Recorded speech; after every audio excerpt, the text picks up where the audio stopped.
Hi, my name is Ophelia Fernando. I'm a first responder and team leader of St. John Ambulance. I had joined as a youth member down at the Djerriwarrh division and I've been a member since 2019. I joined as a youth to gain experience with communicating adults. I say this because before I was just sticking with my little group of penguins, people at my age, trying to figure out where do I fit in this world?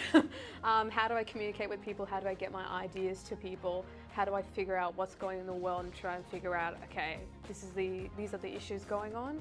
Let's see if I can make a difference or change that a little bit. And this is where I learned St. John Ambulance loves acronyms, for example, SAMPLE and COWS, and how it's used as an effective tool used to help people communicate information about patients and have that transmitted quickly. I also learned that it's important to build rapport, it's important to build a connection with patients rather than just deal with them and treat them as a patient, treat them as a person, treat them as a human who is under duress and who wants to receive support and help from you and seeking that under unideal circumstances. It also helped me realize that it is a good opportunity for you to be exposed to a range of people, whether it be young, old, diverse, backgrounds you're not familiar with, backgrounds you are familiar with, or areas you're familiar with and areas you're not familiar with. And that helped me gain a better understanding of Victoria itself, the values it has, the issues it has, the strengths it has. And it really helped me connect with people more easily and know the key words to throw at people that people will grab on to help restore that connection or build on that connection and relationship.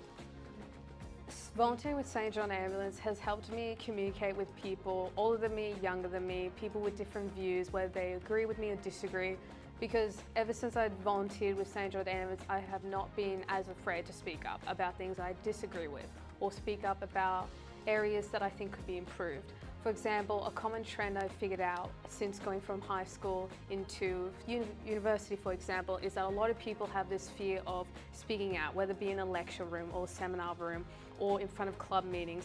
And then I ask them, why do you feel like this? And they say they haven't had enough experience talking to a large crowd of people or talking to people from different backgrounds, different areas, and most importantly, speaking with people that they're not familiar with, where it's the first time they meet them, they freeze up and they're not sure how to do that. Whereas my experience with St. John Ambulance has allowed me to be used to that discomfort because of the amount of times you start a shift, you don't know who you're going with, and you just make friends at that moment in time through introductions, throughout the event, and you figure out your strengths and weaknesses throughout the shift. And that has really helped me build up and develop relationships and connections from high school to tertiary education level to other organizations I volunteer with. And I think that's a key skill. So overall, communication, development of relationships have been a key takeaway I've taken from volunteering with St. John Ambulance.